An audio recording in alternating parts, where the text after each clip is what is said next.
تصور وأسرح وليست فيها حدس وعي.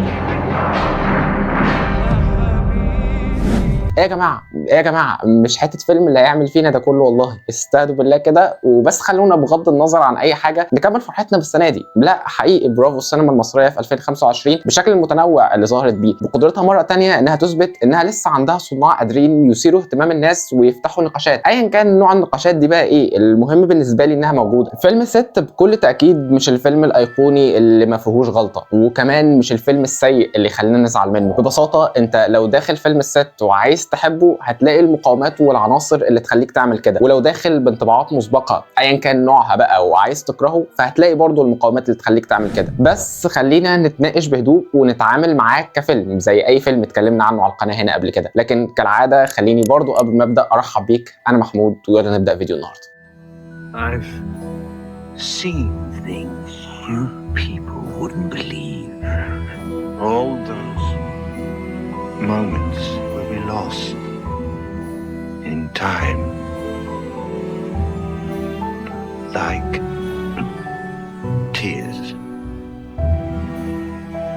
in rain. الست هو فيلم سيرة ذاتية ودراما من إخراج مروان حامد وكتابة أحمد مراد وبطولة منى زكي بجانب عدد لا نهائي من ضيوف الشرف. الفيلم بيتناول قصة حياة السيدة أم كلثوم وأحداثه بتبدأ سنة 1967 جوه مدينة باريس، المدينة اللي شوارعها متوقفة من كتر الزحام والجمع الغفير من الناس اللي بيستعدوا لحضور حفلة أم كلثوم اللي بتقيمها على مسرح الأولمبيا. الحفل بيبدأ وبيعم المسرح بصوت الصمت وبتقف بطلتنا منبهرة ومتأثرة بشكل النجاح اللي وصلت له. بتبدأ تغني لكن فجأة غناها بيتقطع وبيهجم على المسرح واحد من الجمهور في ظل هوسه للقرب منها بيتسبب في وقوع الست على الارض. ومع فقدها لوعيها بننطلق في رحله طويله بنستكشف فيها المحطات اللي مرت بيها علشان توصل لهذه الحاله من النجاح والتاثير.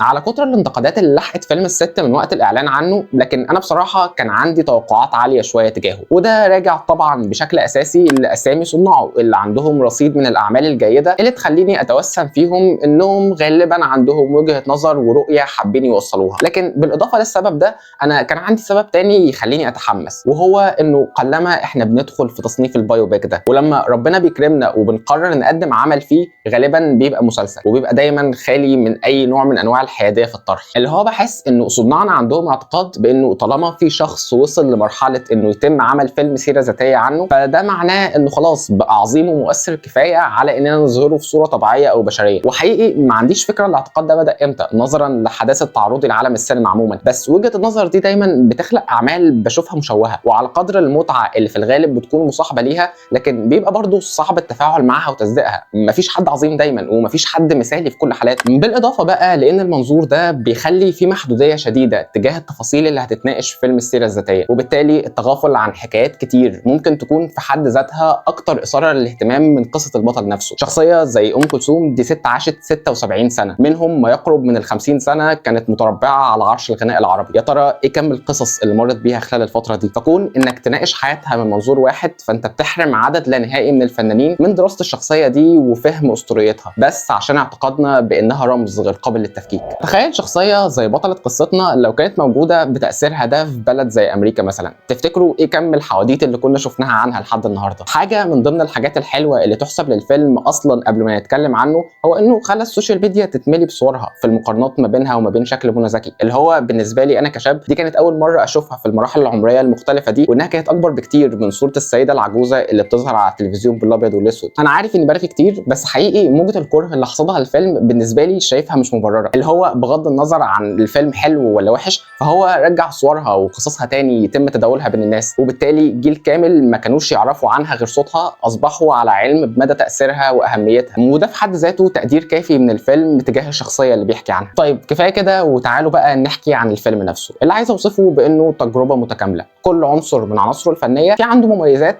وعنده عيوب في عناصر تانية بتحاول انها تعالجها. وخليني اوضح. اول حاجه جت على بالي بعد ما فقت من تاثير الفيلم عليا كان كانت ان السيناريو اللي كتبه احمد مراد فيه ميزتين وعيب. الميزه الاهم والاكبر انه سيناريو متوازن، قادر يحافظ على قدر ضخم من التقدير والاحترام والحب للشخصيه اللي بيحكي عنها، وعارف يبرز مدى تاثيرها وقوتها وقد ايه هي كانت شخصيه فريده ومميزه. وانا بتفرج كنت شايف قدامي شخصيه قد الكون حرفيا، وفي نفس الوقت بيحاول يتغلغل في نقط الضعف اللي كانت بتملكها. والجانبين هنا مش منفصلين عن بعض، ولكن ابراز نقط الضعف اقرب لمحاوله لتفكيك اسطوريه ام كلثوم وسبب النجاح المبهر اللي لسه بتنعم بيه لحد النهارده. نقط الضعف اللي بيظهرها مراد اقرب لمزيج بين الجانب السلبي للشهره وبين رغبه الانسان عموما في الوصول للكمال والنجاح. فقصاد الهاله المؤثره اللي بيخلقها لشخصيته على المسرح، فورا ده بنشوف حياه شخصيه مقبضه، حياه بدات بطفوله قاسيه اجبرت فيها على الشغل في ظروف معقده، مرورا بشباب شبه ضايع تحت تاثير المجد والشهره لدرجه بتمكنها من ابعاد كل المقربين منها، وبالتالي الحياه شبه وحيده ومنبوذه من اقرب اقاربها، وصولا لمرحله التقدم في العمر اللي بنشوف فيها بعض لمحات التسلط والسعي للمثاليه واتباع الطرق ملتويه للحفاظ على قيمتها. الحاله المتوازنه دي خلقت عندي اعجاب كامل بالصوره اللي رسمها مراد لام كلثوم. هي شخصيه كل تصرف بتعمله مثير للاعجاب، وفي نفس الوقت مش دايما التصرفات دي بتبقى مثاليه، لكن في الاكيد انها دايما بتبقى متفهمه. الميزه الثانيه في السيناريو هي انه حاول يجمع اكبر قدر من حياه بطلتنا على الشاشه ويتنقل ما بين اهم المحطات في حياتها. وعلى الرغم اني في العاده مش بحب الاسلوب ده في افلام السير الذاتيه، وهو هنا نشأ عنه العيب اللي هتكلم عنه كمان شويه، بس الحلو انه قدم القصه كامله بدون ما يبقى فيه احساس بالتوهان او التشتت، في وعي كامل باختيار محطات الرحله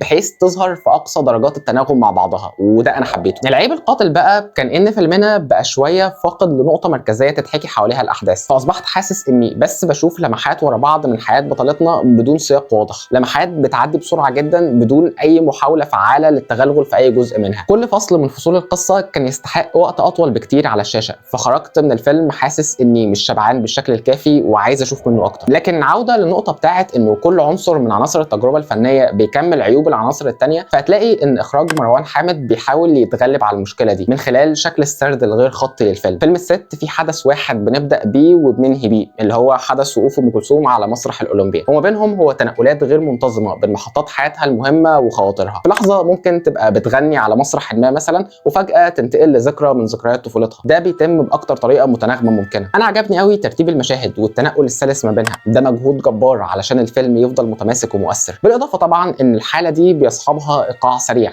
الفيلم في الغالب مش بيهدى، ولما رتمه بيهدى فهو بيهدى بحساب قوي ومش لفترات طويله، ده حافظ دايما على انتباهي طول الفيلم وبعد عني اي احساس بالملل. وعوده لنقطه ترتيب المشاهد، فده السبب الاساسي اللي مخليني معجب بالفيلم اصلا. مروان حامد مخرج واعي جدا وفاهم ازاي يخلق تاثير على المشاهد فيفضل قادر يتواصل مع محطات فيلمه على الرغم من عدم تكاملها. دي فعليا هي الميزه الاكبر والاهم في فيلم الست. بالاضافه بقى لتحكمه في ادواته الفنيه، الفيلم تصويريا رائع، كل كادر منه هو لوحه شكلها حلو وتحب تتامل في مدى الاتقان اللي طلعت بيه، سواء على مستوى تكوينها او على مستوى الاخلاص لتفاصيل الفتره الزمنيه. واضح جدا قد ايه الميزانيه اللي خصصت للفيلم ده كبيره، وقد ايه مروان حامد احسن استغلالها. وكمان الفيلم على مستوى الصوت رائع، الموسيقى التصويريه بس احتجت شويه وقت في الاول كده عشان اتعود عليها. في البدايه بتحس انها مش مناسبه شويه على العصر اللي بتدور فيه الاحداث، بس بعد كده بتبقى تمام. لكن الاجمل اكيد كان استخدام صوت ام كلثوم فيها وجعل اغانيها جزء من تجربه الفيلم الصوتيه. ده طبعا بعيدا عن الاغاني اللي بتتأدى على المسرح، مش ده اللي بتكلم عنه هنا، لكن بيتم استخدام مقطوعات سريعه كده من اغانيها في وسط الاحداث بتدخل بشكل ساحر جدا، فبتزود من تاثير الفيلم. يمكن المشكله الاكبر كانت المونتاج اللي فعلا كان محتاج يبقى اهدى اكتر. مروان حامد في ظل رغبته في خلق ايقاع مجنون لفيلمه